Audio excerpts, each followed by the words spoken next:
Welcome to the Oli and Danny Podcast. We're your hosts, a husband and wife team with 23 years of marriage, 2 amazing kids, and plenty of stories and wisdom to share. Every day we're here with fresh episodes tackling your letters and emails about love, relationships, and family life. From tough decisions to heartfelt dilemmas, we bring honest advice, relatable stories, and a touch of humor to help you navigate it all. So whether you're on a morning commute, taking a break, or winding down after a long day, tune in for your daily dose of real issues and real solutions. This is the Oli and Danny Podcast, where love, laughter, and life lessons come together. Welcome to the episode. Hello beautiful people, welcome back to the Oli and Danny Podcast. Today I've got a letter here from John Smith, and it says, I never thought I'd be writing a letter like this, but I'm at a loss. My girlfriend and I have been together for 6 years. I'm 29 and I really thought we were building a life together. We've been through so much, including the pandemic, which was one of the hardest times for both of us. But we got through it, at least I thought we did. Recently, it feels like I don't even know her anymore. Before, we used to enjoy quiet nights at home, binge watching shows, or cooking dinner together. We had this simple, comfortable life that worked for both of us. I honestly thought she was happy with it too. But ever since the world opened back up, it's like she's become someone completely different. She started picking up new hobbies like rock climbing and salsa dancing, and now she's even trying open mic nights for comedy. She's constantly out with these new friends I've never met, and when she's home, she's glued to her phone or planning her next big adventure. I've tried to be supportive, but the more she changes, the more I feel like I'm being left behind. When I bring it up, she tells me I'm stuck in the past or that I don't want her to grow. That's not it. I want her to be happy, but it's hard not to feel like she's outgrowing me. She says she still loves me, but I can't shake the feeling that she's trying to escape the life we built together. The quiet, simple life we both used to love now seems to bore her. And honestly, I'm starting to wonder if we're just too different now to make this work. How do I talk to her about this without making her feel like I'm trying to hold her back? And how do I figure out if we're still right for each other when everything about her, everything I thought I knew, feels like it's changing? Thanks for reading. Well.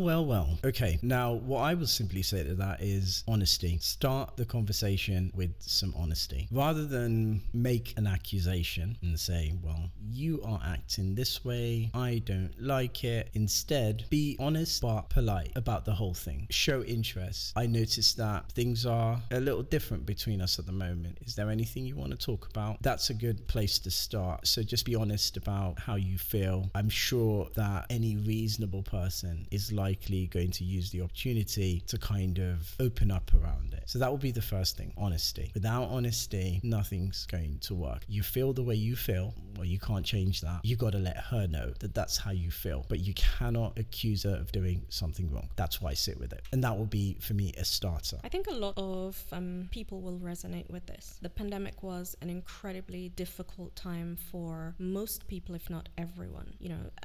So many people's relationships. I think lots of people will resonate with this. The pandemic was an incredibly difficult time for most people, if not everyone. Relationships came under pressure. People were home with each other 24/7. It can get difficult. It can begin to feel like a pressure cooker when you're with someone all the time, especially if, that wasn't your consistent state before. And often huge life events like this tend to have the effect of making people want to live life as fully as they can, and with the perspective that you only live once. I'll give you an example. When my dad passed away in 2016, it was an incredibly difficult time for me, and it made me feel like you only live once. Why are you putting your dreams on hold? Do the things you want to do with your life, regardless of how crazy or how out there they seem. Get on and do them, because you're going to regret it if you don't. The good thing for me was that I have a supportive husband and family who was able to see me through that phase and understand. For me, it was a phase. I'm not saying for everyone it will be just a phase. For me, it was. He was able to see me through that, and we came out the other side stronger because he was able to be supportive of off me while I went through that phase. So I don't think this is a unique situation. Humans tend to have this kind of reaction to big life events. I think the place to start is, one, with honesty. Say how you feel. Explain to her how her new lifestyle makes you feel. Also, consider reframing. Physical activity, new hobbies are good things. Are those things that you would be averse to joining in with? Is she saying to you that you can't join in? Is she purposely excluding you from these activities? That's one thing to consider. I mean, if she's not excluding you, what's stopping you joining in with some of them? Maybe not the whole thing, but maybe a few. Could help you feel closer to her. Could help her to, if she is indeed going through a phase like I was, it could help her to see that there is support here, and whatever she's going through, she's not alone. But nothing is going to get clarified unless you first begin to have an open, honest conversation. Yeah, I definitely agree. The one thing I would say is, I'm sure you guys did something before the pandemic. So if she's going out more often, for example, and it's not something she used to do for recreation, then I'm sure you guys did something. Whatever it is you did, you could try and reconnect around those activities. So maybe starting the things up that you once used to do. I know the pandemic was tough. A lot of people had to change their routines because they were home all the time. So it could feel like being in a prison, right? And if you're released from prison, well, you tend to overdo things, right? So maybe the going out is an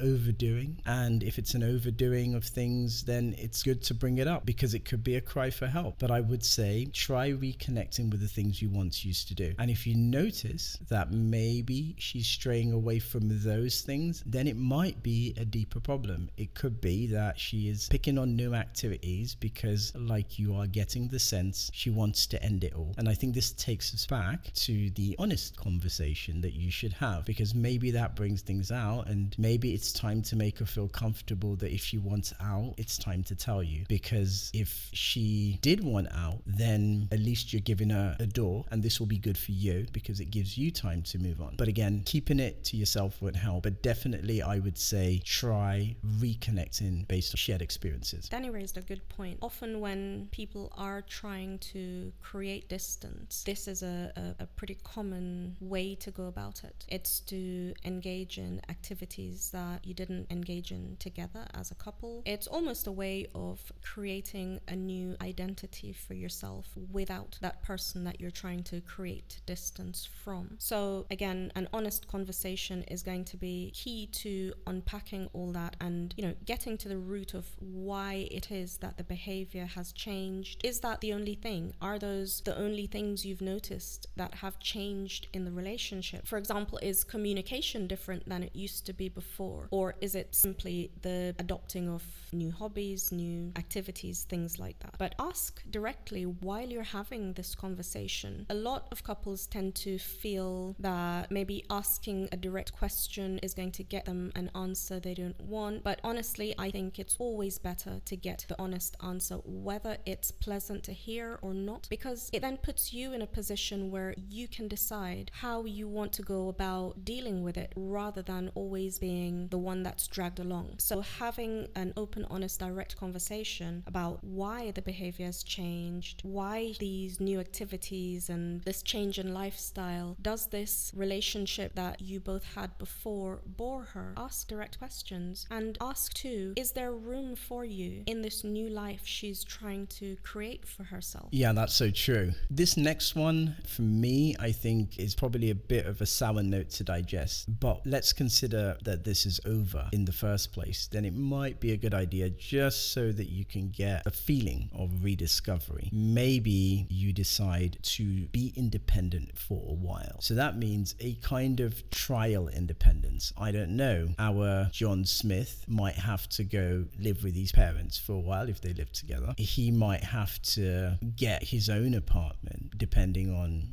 what they can and can't afford. And it may well be that this is an option, providing they have the resources to do this. I'm aware a lot of people don't, and maybe there's a lot more riding on the relationship. But a trial separation is a good way to kind of see where this is going. In the last episode, we had a similar scenario where we suggested a trial separation. So it's something that helps people to rediscover what it is they could potentially lose. And it sometimes can be very eye-opening and life-changing. And what you think is a big deal or is so important for you in terms of independence might just end up being very, very, it might be a non-entity, quite trivial. So from my perspective, try it, see how it goes, and that might be a solution that puts an end to all of this for good. So that's all we have for you guys today. Once again, email us if you've got issues you want to talk about. We've been at this for a very long time, 23 years. So I'm sure we have some wisdom to impart. So thank you for supporting the podcast. Email us at Oli and Danny Podcast 101@gmail.com. Yes, I'm going to say it 1,000 times. So email us anything you've got. We'd love to have it on air. And don't worry, you will remain our John Smith and Jane Smith. Till the next episode. Adios. Bye guys. See you next time.